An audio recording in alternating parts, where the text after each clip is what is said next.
Pemirsa, Anda kembali di Metro Siang. Mahkamah Konstitusi hari ini mulai menyidangkan perselisihan hasil pemilu legislatif.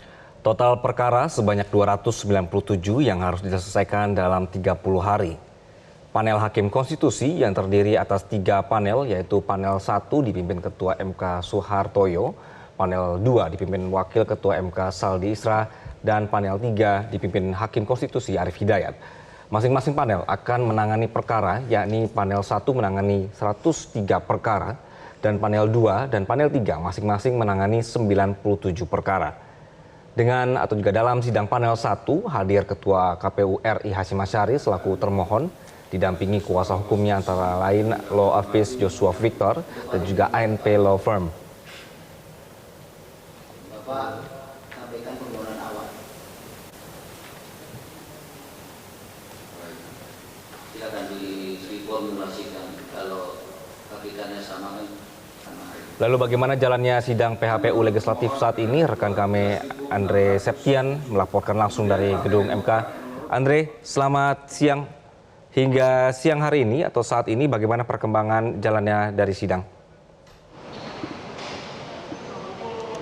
Ya, selamat siang Anggi dan juga pemirsa. Untuk sidang perselisihan hasil pemilihan umum atau sidang sengketa PHPU dalam pemilihan legislatif 2024 mulai dari anggota DPR RI sampai anggota DPD ini masih terus dijalankan atau disidangkan.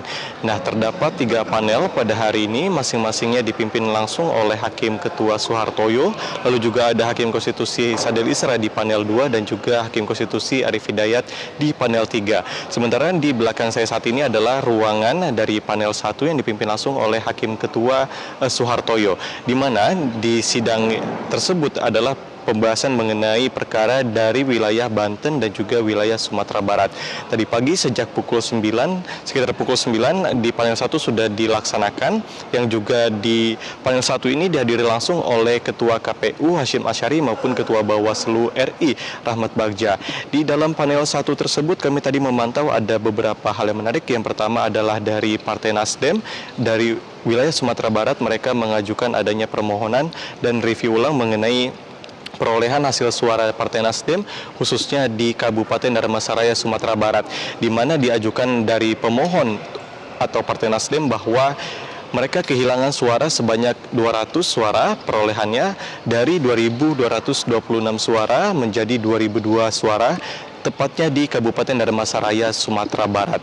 Di mana di kabupaten tersebut salah satu pemicu kehilangan suaranya adalah di TPS 21 Sungai Kambut, Pulau Punjung ini batal dilakukan pemungutan suara ulang. Padahal menurut pemohon ini terdapat daftar pemilih khusus yang tidak tercatat dalam daftar pemilih tetap atau mereka yang tidak menggunakan KTP. Namun setelah direkomendasikan oleh KPPS maupun ke tingkat selanjutnya yakni PPK dan direkomendasikan kepada KPU Dharmasaraya atau Kabupaten Dharmasaraya, namun keputusan untuk dilakukan PSU tersebut ditolak oleh KPU Dharmasaraya, sehingga dari pemohon Partai Nasdem khususnya di Kabupaten Dharmasaraya ini meminta agar suara tersebut dikembalikan.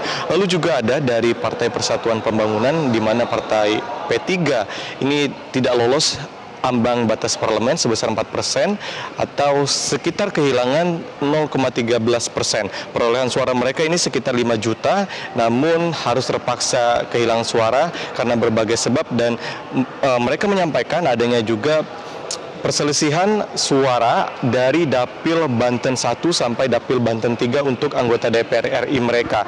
Dari Dapil Banten 1 mereka kehilangan sekitar 5.000 suara, dari Dapil 2 sekitar 5.900, dan Dapil Banten 3 kehilangan suara sebesar 8.900 suara. Sehingga dari panel 1 tersebut Partai Persatuan Pembangunan khususnya untuk wilayah Banten mengajukan juga permohonan kepada hakim dan juga memerintahkan kepada KPU untuk melakukan pemungutan suara ulang dan sebagainya, sehingga suara dari mereka dari Partai Persatuan Pembangunan ini dapat juga dikembalikan nantinya pada putusan yang akan dilaksanakan sekitar awal Juni nantinya.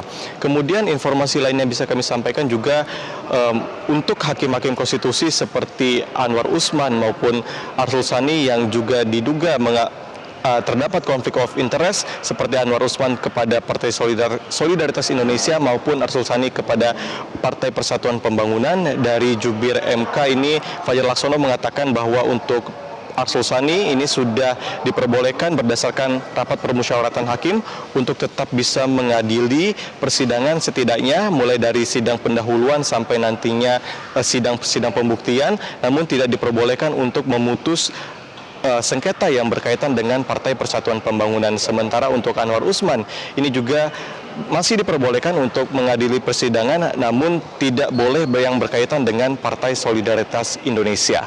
Sementara demikian, Anggi. Andre Septian melaporkan dari Gedung MK Jakarta. Terima kasih. Jelajahi cara baru mendapatkan informasi. Download Metro TV Extend sekarang.